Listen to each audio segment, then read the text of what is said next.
What if something in the forest looked like it was bleeding? Not from an animal, not from a wound, but from a fungus growing quietly on the ground. White, soft, almost harmless, until dark red droplets begin to form on its surface, like fresh blood.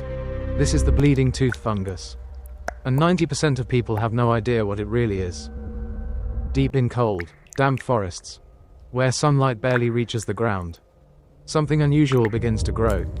At first, it looks soft, almost delicate. A pale, white form emerging from the soil, like a piece of fungus or something unfinished.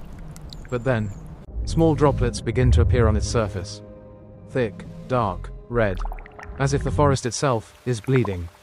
This organism is called Hydnellum peckii, often referred to as the bleeding tooth fungus.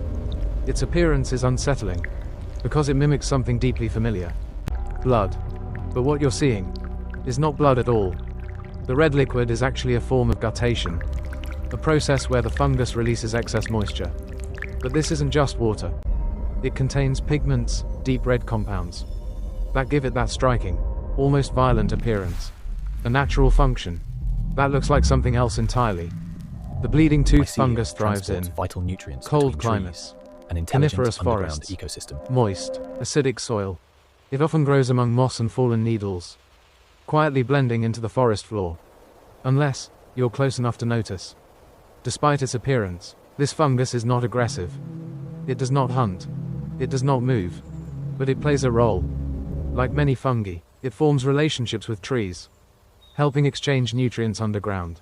A hidden network, connecting life beneath the surface. The fungus is not considered edible. Its taste is extremely bitter, and its appearance alone is often enough to keep people away. Nature doesn't always need warning signs. Sometimes, it just looks wrong. There's a reason this fungus captures attention. It triggers something instinctive, a reaction to the color red, to the idea of bleeding, to something that shouldn't belong in a forest. It blurs the line between plant, fungus, and flesh, between nature and something almost alive in a different way.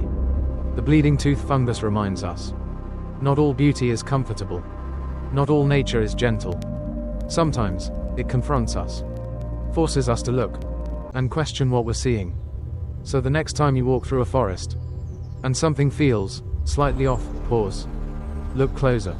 Because nature has a way of hiding its most unusual creations in the quietest places, waiting to be discovered.